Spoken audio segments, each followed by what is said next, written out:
আজকে আমার বিষয়, আমি যে ব্যাপারে আজকে কথা বলবো সেটি হচ্ছে সময়। সময় কিন্তু কড়ায় গণ্ডায় আপনার সব হিসেব আপনাকে বুঝিয়ে দেবে। এবার এটাই হচ্ছে সময়। এর থেকে কেউ কিন্তু নিস্তার আপনি পাবেন না কোনো সময়ই। এই ব্যাপারে আমি ছোট্ট একটি ঘটনার উল্লেখ করছি। একজন উচ্চপদস্থ কর্মচারী অবসরপ্রাপ্ত হয়েছিলেন, অর্থাৎ রিটায়ার করেছিলেন। চাকরি জীবনে সবার সাথে তিনি ছিলেন বস।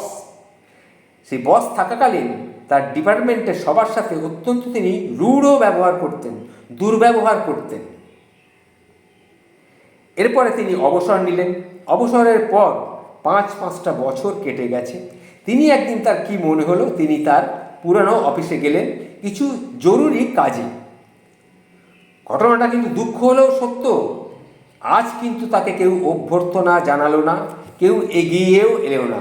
বেশিরভাগ কর্মচারী তাকে যেন চিনেও না চেনার ভান করলো, অথচ একদিন তিনি ছিলেন অফিসের বস। এখন একজন নবীন অফিসার, যে সপ্তাহখানেক আগে হয়তো সেখানে যোগদান করেছে, এগিয়ে এসে আগন্তুকের কাছে তার পরিচয় এবং আগমনের কারণ জানতে চাইলেন। পরিচয় পাওয়ার পর অফিসারটি সাবেক ওই কর্মচারীকে চা অফার করলো এবং কৌতূহলবশত জিজ্ঞাসা করলো, স্যার, অবসর তো হয়ে গেল অনেক দিন, প্রায় 5-6 বছর আগে আপনি রিটায়ার করেছেন, তা আপনার এখন কেমন যাচ্ছে? অবসরপ্রাপ্ত কর্মকর্তাটি তখন একটি দীর্ঘশ্বাস ফেললেন, বললেন, দেখুন, প্রথম কিছুদিন খুব খারাপ লেগেছে, নতুন পরিস্থিতির সঙ্গে একটু মানিয়ে নিতে খুব কষ্ট হয়েছে। এখন আমি বুঝতে শিখেছি যে দাবা খেলার শেষে রাজা এবং সৈনিকদের একই বাক্সে কিন্তু রাখা হয়।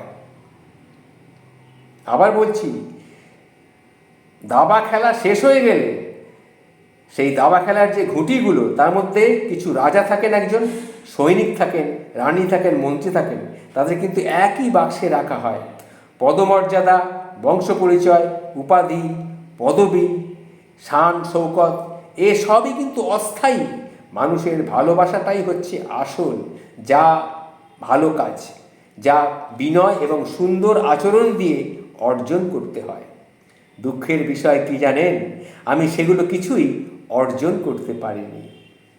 এই যে ঘটনাটি তিনি মুখ দিয়ে বললেন, এর থেকে আমরা কি শিখলাম? শিখলাম যে সময় যার যার জীবনের হিসেব কড়ায় গণ্ডায় বুঝিয়ে দেয়। এই সহজ সত্যটা সময় থাকতে সকলের বুঝে নেওয়া উচিত। নমস্কার, ভালো থাকবেন।